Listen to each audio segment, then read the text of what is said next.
Hey Sharon! Good morning, it's your ex-sister-in-law Melissa. How's it going? Just a friendly reminder that I'll be counting on you to join us at the Mothers Club luncheon today. Hey Melissa, good morning. Great to hear from you. How are things going with you? Yes, enough with the pleasantries. Just hurry up and make your way over to my house. As the esteemed wife of a highly influential businessman and the illustrious leader of the Mothers Club, I'll graciously enlighten you about the vast disparity between our social statuses. You do remember where my house is, don't you? It's that grand mansion perched atop the hill, visible to anyone with functioning eyes in this town. I can only fathom how challenging it must be for you, a wife who's forced to toil away every day instead of truly living her life. I thought it would be a magnanimous gesture to offer someone as destitute as you a fleeting glimpse into the opulent, high-class lifestyle, akin to that of a celebrity. I'm sorry, but I'm afraid I can't make it. I'm pretty sure I mentioned this before, but I have work on weekdays. And it would cause problems if I just didn't show up today. Work is work, you know. You may not have considered this, but declining an invitation from me, the esteemed leader of the Mothers Club, will undoubtedly stir up trouble. I demand that you come over immediately. Do you think it'll go well for you if you just defy my order like that? Sorry, but I'm actually going to New York City on a business trip today. There's nothing I can do about it, you know? What? You're going to New York City? Yes. Thanks to the business trip, I won't be returning until the day after tomorrow. Oh, what's this? Another one of your feeble attempts to deceive me into letting things slide while you enjoy your little pleasure trip, huh? Nice try.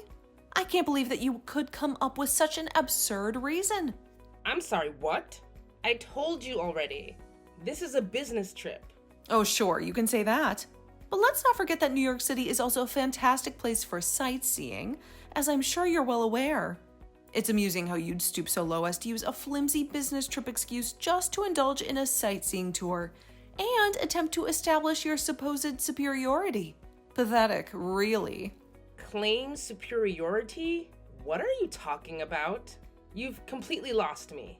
Naturally, someone as destitute as you would have the audacity to behave so impudently. It's crystal clear that you're desperately searching for anything to assert your superiority, because you know deep down that you can't measure up. Okay, look. You do understand the difference between a business trip and going traveling for fun, don't you? There is no way I would be willing to just travel to New York City for sightseeing when I am busy with work. And why do you keep saying that I'm poor? What evidence or basis do you have for making such statements? I couldn't care less about your excuses. It's not up to you to disobey my orders. As the illustrious leader of the Mothers Club, you better damn well listen to what I say. Cancel that insignificant little trip of yours right this instant, and make your way to the Mothers Club luncheon. I'm sorry, but there are some serious business negotiations I have to be a part of shortly. So I must be going. What? Don't lie to me. You're nothing but a pathetic loser. And if you do manage to find some work, I bet it's some sketchy gig that barely brings in any decent income. I'm not lying, and you're just wasting my time. If you'll excuse me, I really must be heading off now. Hold it right there, Sharon. Don't you dare walk away from me. We're not done talking yet. This is absolutely outrageous. I don't care about whatever work you have. This luncheon should be the top priority in your life. I can't believe the level of insolence you're displaying.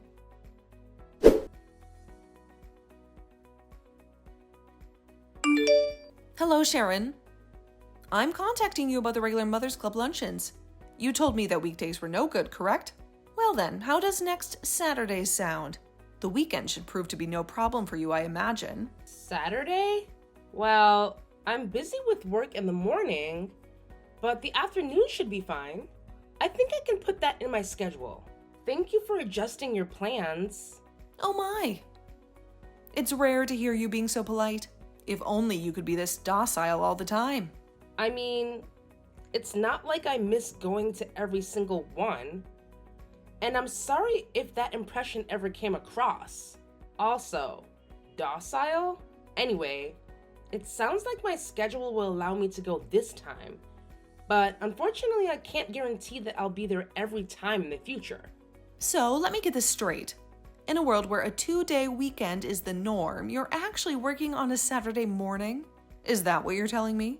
It's pretty clear that you're so poor that you'll do anything to scrape together some extra cash, huh? No. My company is just currently doing business with a company that is off on Sundays and Mondays rather than the traditional weekend. So anyone who is taking part in the meetings needs to go to work on the weekends. I am one of those people. So I have to work on Saturday mornings. Well, I'm a stay-at-home housewife, so I can't say I really understand any of that. It sounds too complicated and frankly unimportant to someone like me who has such a prestigious businessman for a husband.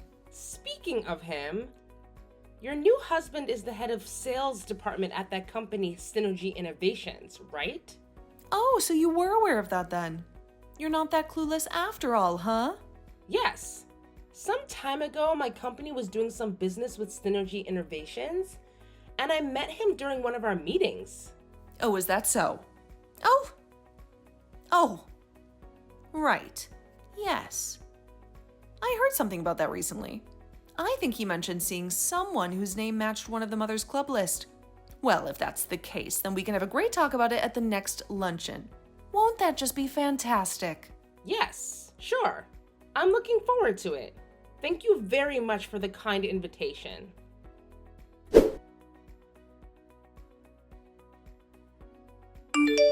Hey, Sharon? Are you finally there or what?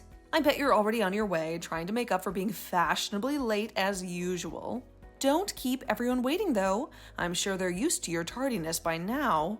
Hurry up! Oh, good afternoon, Melissa. I just finished up with my work for the day, so I should be able to make it there by noon as promised. I've been preparing some of the best refreshments you've ever tasted, so I eagerly look forward to your arrival.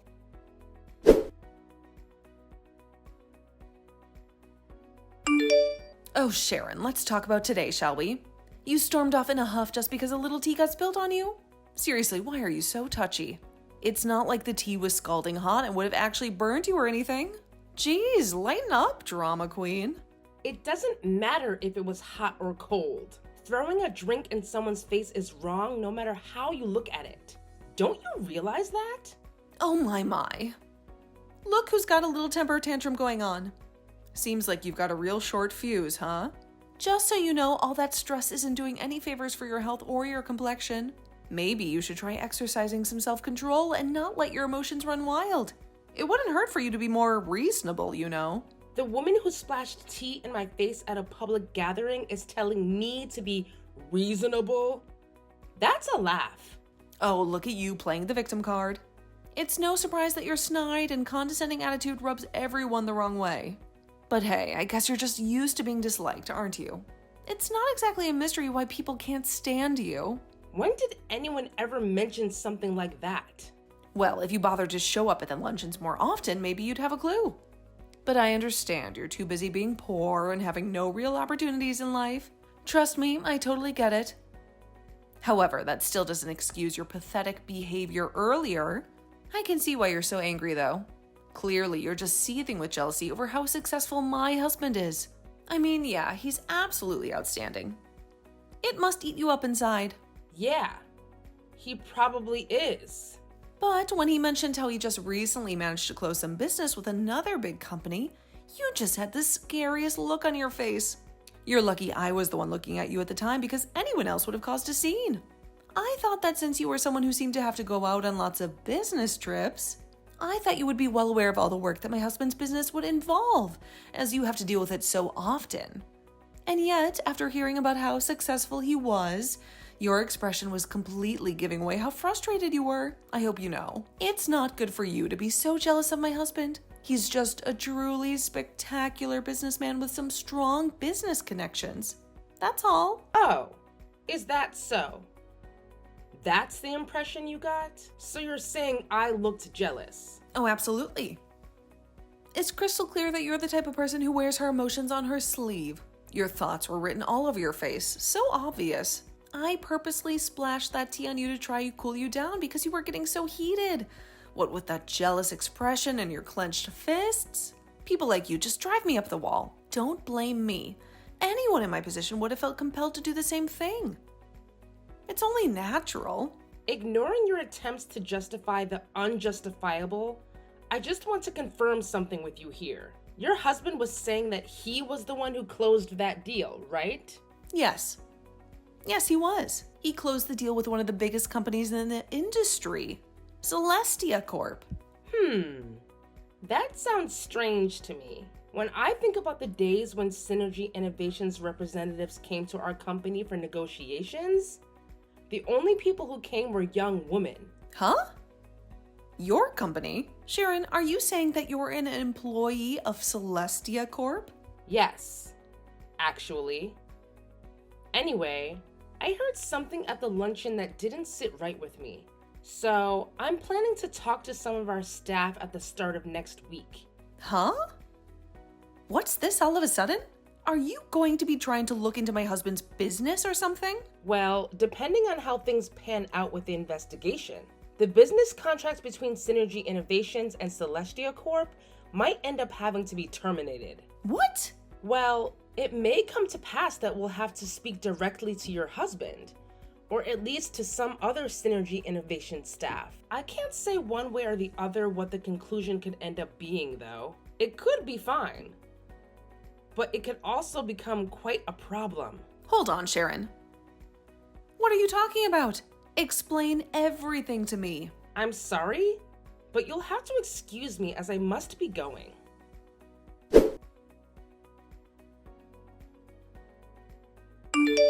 Sharon, you need to do something about this now. All this is your fault. Hurry up and do something. What is it? Sorry, but I'm in the middle of eating dinner. Can this wait? At this rate, I'm going to end up getting divorced. My husband told me that because I invited you to the Mother's Club luncheon, his taking credit for the Synergy Innovation contract got exposed. Oh, is that so? And yet, there you were being angry at me over just having tea splashed on you. Are you even human anymore? Don't you have any sympathy for me, any at all? Okay, and? What do you mean, and? This sounds like a marital problem to me. It's not exactly my place as an unrelated person to speak up in an argument between a married couple, is it? Can't you just say something to him to get him to calm down? Something about how the contract will be fine or something. Look, this is the most important thing to me, so just do something. I'm telling you, your marital troubles have nothing to do with me. No, you're wrong. You have everything to do with this. I had no idea your husband was the president of Celestia Corp. How was I supposed to know that you were related to someone so important there? And on top of that, it turns out that it was actually one of my husband's subordinates who had managed to close the contract. He had just wanted the credit and tried to act like he was the one who did the work involved. There's no way I would have known about any of that. How could I possibly known what was going on? I'm totally innocent. Well, regardless of whether or not you knew about it, the fact of the matter is that your husband tried to steal the credit for someone else's work. That's why he has to take responsibility for his wrongdoing. That's why I'm asking for your help. You're connected to the top of Celestia Corp. Put in a good word or something. Make it so that the contract doesn't get canceled. Just do something. You're also at fault, remember? Oh, the contract? That's not getting canceled. Things will proceed normally. Really? That's a relief. Yes, with conditions attached, of course. Conditions? Well, if everything had gone as your husband had wanted, after the contract was finalized, he would have tried to make sure he was the one in charge of it. Of course, that will be completely unacceptable. That doesn't sound good. My husband will be so angry. I can imagine he will, but that's not my problem. Anyway, if the woman I mentioned earlier who actually closed the deal becomes the one in charge of it, the contracts can remain, and business can continue. Of course, we have already informed the Synergy Innovations executives of these conditions. If that happens, then my husband will be removed from the project entirely. He might even end up getting fired. Please, it won't be any good if he gets kicked off. You need to do whatever you can to let him be in charge of the contract. If he's in charge, then everything will be all right. Look, I have told you already, haven't I? The executive staff of Synergy Innovations has already been notified. There's nothing else I can do at this point. They already know everything. Yes, this has become a problem between two companies. The scale of the issue has far surpassed that of one couple's marital dispute. All I did was splash some tea on you, and now you're acting like I committed some unforgivable crime. What on earth possessed you to go to such extreme lengths just to get back at me? Talk about an overreaction. Get a grip, will you? Melissa, I think you're misunderstanding things here. You splashing tea on my face had absolutely nothing to do with the precarious situation that has developed between Synergy Innovations and Celestia Corp. It didn't? Oh, thank God. Yes. The two events, while happening at similar times, were completely unrelated. The contract issue resulted solely from your husband trying to steal credit for closing the deal. Thanks to that, it became a company-spanning issue.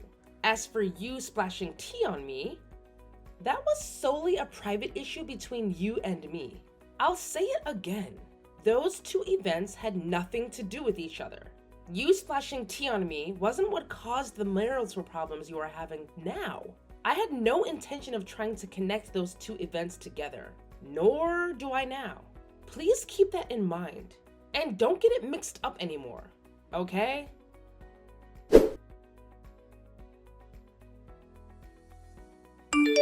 Sharon, what's going on? What did I just receive at my door? A man is telling me I've been served, and it says you're suing me for assault? You're trying to get damages? Why are you doing this to me? Good evening, Melissa. As poorly timed as ever, I see. I think it should be obvious what is happening, as you just described it to me yourself. Do you think splashing tea in my face wouldn't fall under the definition of assault? It could have been hot. I could have been horribly burned. What are you blabbering about? You claimed that you wouldn't seek revenge on me for accidentally splashing tea on you, and now you have the nerve to backtrack on your own words? How dare you? Well, that's not all either. I'm also suing you for defamation. Thanks to all the slanderous lies you've been spreading about me within the Mothers Club. Things like how my household is so poor that we can only afford to eat expired and moldy food, or that I need to work shady jobs in order to pay off the extreme debt my family is saddled with, or that my frequent business trips are actually trips to see a man I've been having an affair with. Do you deny having spread these rumors around not only the Mothers Club, but much of our neighborhood? There may be people who actually believe those lies, and those lies have harmed my reputation within the community. That's why I'm suing you on both accounts. Don't you think you're taking things too far? A lawsuit is just going over the top. Look, I ended up getting divorced from my husband already. Isn't that enough for you? Why do you still have to hound me like this? You're such a terrible person, Sharon. And here I thought you were the best ex-sister-in-law I've ever had. Didn't I tell you? The two cases were completely unrelated. Thus, they would be dealt with separately. Of course, I would be happy to settle the case out of court if you would just pay me compensation for all of the distress you've caused me. What is going on? For you to be living in such a shabby apartment with only one bedroom, yet actually be married to a company president? You're practically a celebrity. It's completely unfair. I'm sorry, what? If I had known about that, I wouldn't have made such a stupid mistake. Okay.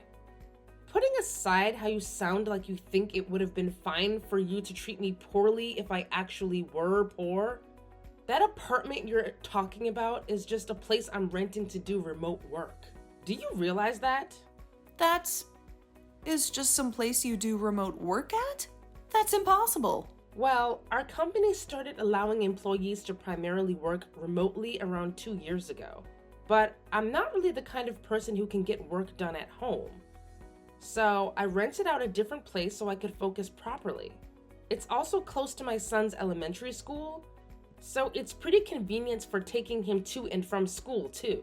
Our actual house is in a gated community a bit further out of town, in a more affluent area. Wait, a gated community? There's only one of those near here. And that's the richest area in the city. Don't tell me. You're actually living there? Look, there's nothing else relevant you want to ask, right? Hold up, are you serious? Nothing else relevant? I've got a ton of questions left, and you better be the one to answer them all. After all, you're the mastermind behind this chaotic disaster. You practically flipped my whole life around, and now you're acting like it's no big deal? Well, I can't say I really want to talk to you any longer, so your questions can instead go through my lawyer. She'll be in touch with you soon. As for me, I'll be going now. Goodbye. No, wait, don't go yet. Look, my husband is also trying to wring money out of me.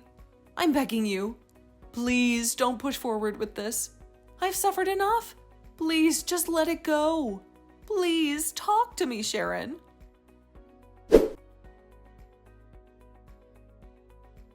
After our last conversation, things took a turn. Melissa ended up settling the case by sending me the money I had requested. As for the money her now ex-husband was after, it seems like he was seeking some sort of retribution for her infidelity. Turns out she had been having an affair with another man, who was already a father himself. Her ex-husband was already in a tough spot, having been demoted and facing a significant pay cut as a consequence of his actions. But let me make it clear, the affair and his demotion were completely unrelated. He did everything in his power to make Melissa pay for her actions. It seems he even gains custody of their daughter, which means Melissa now has to provide child support for a child she no longer gets to see. So now, Melissa finds herself working tirelessly day and night to fulfill her financial obligations. Quite a departure from her previous life as a privileged housewife. Perhaps she'll learn a thing or two from this experience. However, since she's never worked a day in her life, she's struggling quite a bit. One day, she sent a text to everyone in the Mothers Club, complaining about how tough work was for her. Well, it seems everyone has had enough of her constant whining, so they simply blocked her to avoid dealing with it anymore.